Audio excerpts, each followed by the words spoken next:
So, vanaand se tema oor ons vermoë om regtig te kan lief hê, wil ek graag begin met 'n storie. En as julle die storie wil hê, kan julle my na die tyd vir hom vra. Die storie se naam is Die meisie met 'n houtkus. Daar was 'n jong vrou met 'n mooi glimlag en 'n warm hart, maar sy het altyd 'n swaar houtkus saamgedra. Vol ou woorde wat mense oor haar gesê het, soos, jy is te veel, jy veroorsaak altyd probleme, jy moet eers bewys jy is iets werd. En elke keer as iemand haar lief gehad het sy eers in haar kus gaan soek. Is ek werklik aanvaarbaar? Wat as hulle my laat val soos die vorige keer? Wat as ek nie goed genoeg is nie? Sy het begin lief hê, maar net tot op 'n punt. Sy het mense net so ver toegelaat. Sy het gegee, maar met 'n tou aan die geskenk. Moet my net nie weer seermaak nie. Op 'n dag ontmoet sy iemand wat haar net stil aankyk en sê, jy hoef nie daardie kus meer te dra nie. Ek weet wat daarin is. En ek kies jou steeds. En dit was Jesus. Hy het nie die kus dadelik weggevat nie. Maar elke dag wat sy nader aan hom beweeg het hy haar geleer om een sin op 'n slag uit te haal, om dit te noem, te huil daaroor en dit vir hom te gee. En hoe ligter die kus geword het, hoe meer het haar liefde begin vloei. Sy het opgehou meet hoeveel liefde sy moes terugkry. Sy het nie meer elke stilte as 'n afwysing ervaar nie. Sy het nie meer probeer beheer nie, want sy het geweet sy is veilig. Haar liefde het begin lyk soos God se liefde, vry, vol, vreugdevol. Wat dra jy in jou kus, wat jou keer om voluit, vry en onvoorwaardelik te kan lief hê? In Johannes 4:19, ons het lief, omdat God ons eerste lief gehad het. Johannes 15:9, bly in my liefde, soos ek die liefde van die Vader ontvang het, so het ek julle lief gehad. Daar's 'n direkte verband tussen ons vermoë om iemand regtig te kan lief hê en om God se liefde te kan ontvang. Anders gesê, wie onvoorwaardelik geliefd leef deur God, kan onvoorwaardelik lief hê. Liefde klink eenvoudig, en dit is baie maklik om te sê, ek is lief vir jou, totdat dit jou iets begin kos. En die toets van liefde lê nie in die emosie nie, dit lê nie in die woorde nie, maar dit lê in die keuses wat ek elke dag maak om lief te hê. En dit is hoekom liefde nie maklik is nie. Ek gaan nou so reeltjie vir reeltjie saam met julle lees wat staan in 1 Korintiërs 13 oor die liefde. En dink so 'n bietjie verder as net wat daar staan. OK. Eerste reeltjie. Die liefde is geduldig. Die liefde is vriendelik. Die liefde is nie afgunstig nie. Die liefde is nie grootpraterig nie. Die liefde is nie verwaand nie. Dit handel nie onwelvoeglik nie. Wat ook vertaal kan word, dis nie ongeskik nie. Die liefde soek nie sy eie belang nie. Die liefde is nie lig geraak nie. Die liefde hou nie boek van die kwaad nie. Kom ons wees eerlik. Dis baie moeilik om lief te hê en lief te wees, soos wat die Bybel dit sê. Selfs die mense naby ons wat ons kies om lief te hê, is dit nie altyd so maklik nie. Wat dan nog van mense wat verder van my af is. Kom ons staan 'n bietjie stil by die liefde is nie lig geraak nie. Wat beteken dat die liefde neem nie vinnig aanstoot nie? Dis wat dit is om nie lig geraak te wees nie, né? Om nie lig geraak te wees beteken ek neem nie vinnig aanstoot nie en ek vat nie alles persoonlik op nie. Persoonlik opneem beteken dat ek voel dis teen my gemik, né? Dis wanneer 'n mens iets persoonlik opvat. So nou gebeur dat iemand vergeet om my te groet. Wat gebeur met julle? Hallo, en dan kyk jy eie so in die oë en hy draai om en daar loop hy. Het al daai ervaring gehad, né? Nou sê die Bybel die liefde is nie lig geraak nie, né? So liefde aanvaar hierdie wat my in die oë gekyk het en nie gereageer het op my groet nie, dis nie teen my gemik nie. Hy bedoel nie lelik met my nie. Stem? Of ek ontvang kritiek. Kritiek is deel van ons lewe, né? Ons elke dag van ons lewe of ten minste een keer 'n week ervaar ons 'n stukkie kritiek. Liefde luister eerlik sonder om dadelik te verdedig. So liefde het nog 'n stuk selfbeheersing ook in hom. Jy voel uitgesluit. Al daai ervaring gehad, jy's deel van 'n groep en jy voel net niemand trek my in nie en of iets word bespreek en ek is nie deel van daai gesprek nie.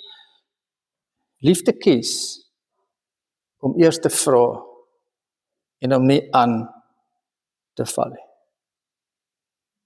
Dis liefde konkreet, prakties elke dag. Ons liefde word getoets, gereeld. As iemand my teleurstel, dan moet ek besluit, gaan ek sag reageer of gaan ek hard reageer? Liefde kies om sag te reageer. As iemand my ignoreer, kan ek kies om te sê, wel dan is ek nou klaar met jou. Liefde kies om oop te bly. As ek die liefde terug ontvang het, ek gee liefde en niks kom terug nie, dan kan ek sê, dis dan nou klaar. Kat hierdie. Liefde kies om steeds te gee, sonder om bitter te wees. Wanneer ek moet vergewe, is ek dalk nie lus nie, maar liefde kies om te vergewe. Wanneer ek moet luister na iemand, nie regtig nie lus om te doen nie. En ek wil regtig iets anders nou doen. En ek is bietjie ongeduldig. Kies liefde om te luister. Wanneer ek 'n sagte antwoord gee, al word ek verwerp, dis liefde. Liefde, ek lees dit, is die hoogste roeping, maar die grootste uitdaging. Dan hierdie sinnetjie, en hiermee gaan ons nou verder werk, liefde moet vry en suiwer wees. Nou in aansluiting by ons tema van die week, liefde toets my emosionele volwassenheid. Wat dan by implikasie is, dit toets ook my geestelike volwassenheid. Iemand het gesê, liefde is die mees konkrete, meetbare manier om my emosionele en geestelike volwassenheid te toets. Want liefde bring my in aanraking met wat ek wil noem my onvoltooide self, of my, miskien moes ek daarby gesit het, my gebroke self, of die gebroke deel van myself. Dit bring my in aanraking met onverwerkte emosies, soos pyn wat ek nie herken het nie. Dit bring my in aanraking met my eie onsekerhede. Daai stem wat dalk vir my sê, ek is nie goed genoeg nie, dit bring my in aanraking, en dit bring my in aanraking met my outomatiese reaksies.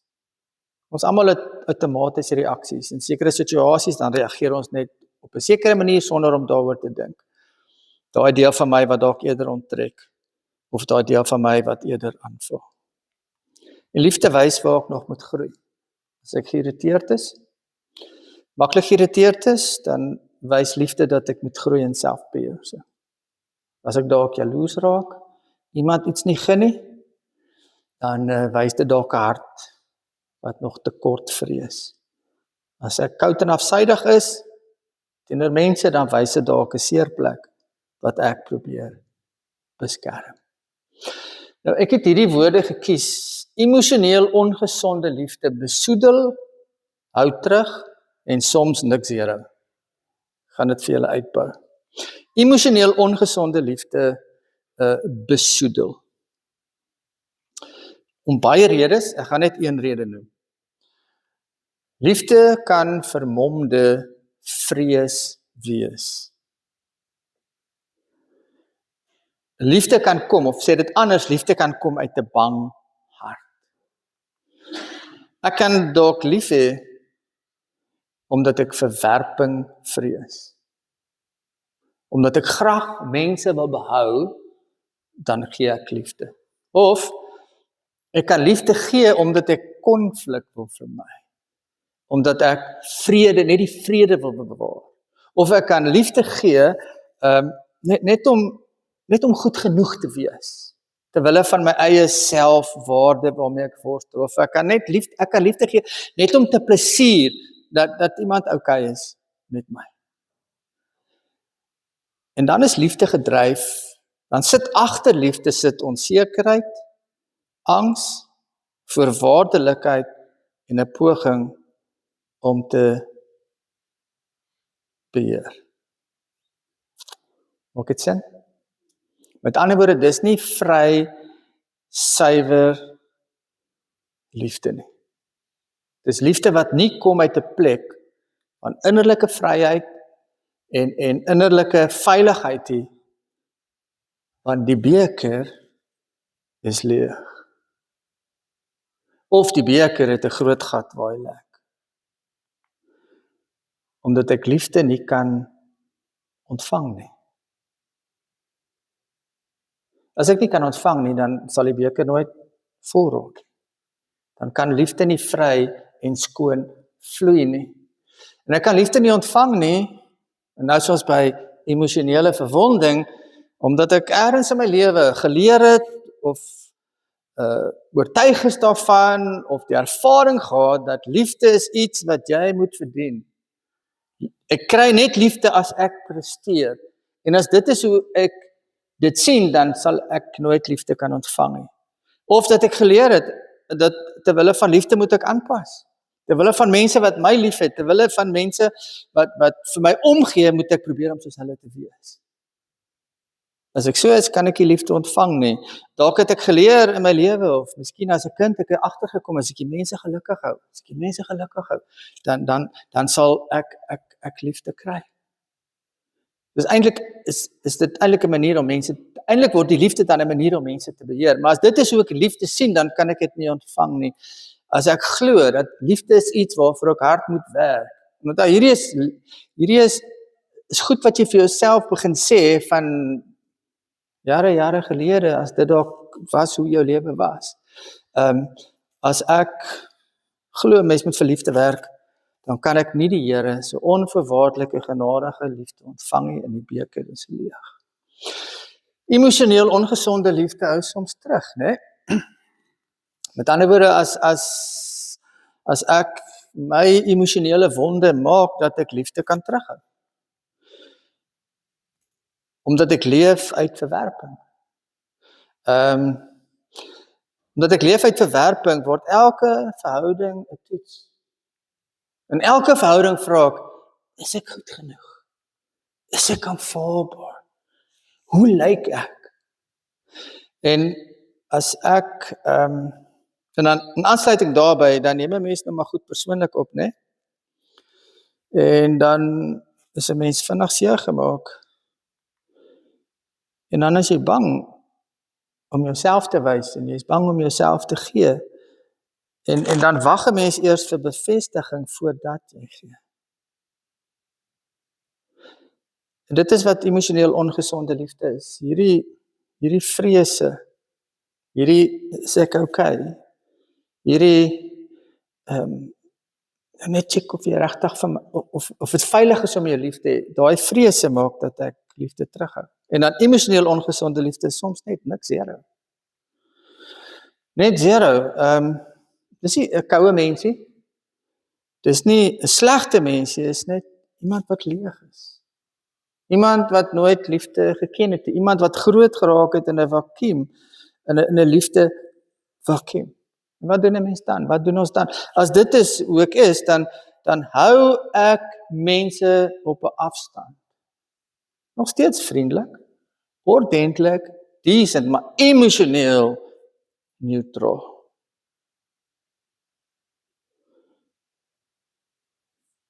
Dan is veilig. Of ek vir my mense. Want mense maak seer. Om lief te raak is 'n helse risiko om aan te gaan. So, en dan hou ek liefde terug. Maar hierdie veilig speel is met 'n prys. Die prys is dat ek geïsoleerd raak. Die prys is dat hierdie beker net leeg bly. En dan natuurlik die gevaar dat my hart kan verhard. So emosioneel ongesonde liefde, dis nie suiwer nie, dis besoedel. Dit vloei moeilik. En partykeer is daar net geen liefde nie. Teenoor dit emosioneel volwasse liefde, né? Dis skoon. En dit vloei. Want is liefde wat ek gee vir absoluut niks in ruil nie. Dis liefde wat ek gee nie om te beheer nie, maar net omdat ek dit wil gee, omdat ek dit het om te gee. Dit is liefde wat gegee word met vreugde. Want die beker is vol. So as ek emosioneel ongesond is en emosioneel onvolwasse is die beker leeg, daar is niks om te gee eintlik. Of 'n klein bietjie. As ek emosioneel gesond is, en dit is wat die Here vir ons doen, en dis wat die Here vir ons wil doen. Dis die Here wat sê, soos vir daai vrou wat geloop het met daai houtkus. Wil jy help my? Ek wil daai kus vir jou leegmaak, sodat jy dit nie meer saam met jou dra nie. As die beker vol is, ontvang ek liefde vry van God. En dan gee ek die liefde vry aan ander deur. So, ek kan nie gee wat ek het nie. Party mense kan nie liefde gee nie, want hulle kan dit nie ontvang nie. En die Here wil so graag sy liefde vir ons gee. So die eerste stap, dis 'n lang tree hierdie, is om God se liefde elke dag te ontvang. Vir die Here te sê, dankie dat U my liefhet. Verstaan nie hoe U my kan lief hê nie, maar dankie dat U my liefhet.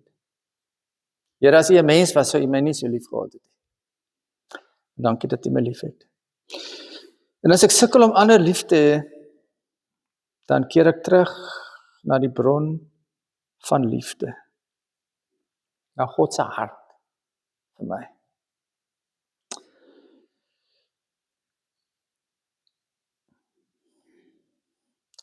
Om te leef met 'n leë beker maak liefde swaar.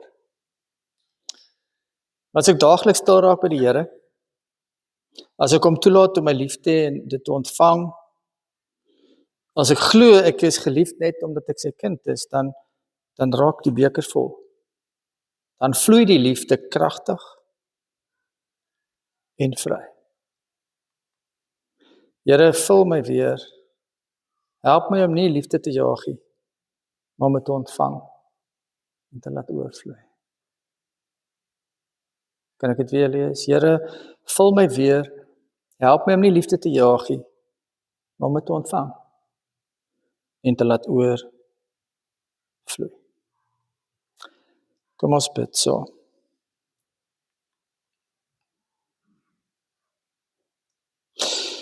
Here, ons wil nie net van die liefde weet nie. Ons wil daarin leef. Ons bring na U al ons ou idees van liefde, al ons vrese en al ons behoeftes. Bring dit na U.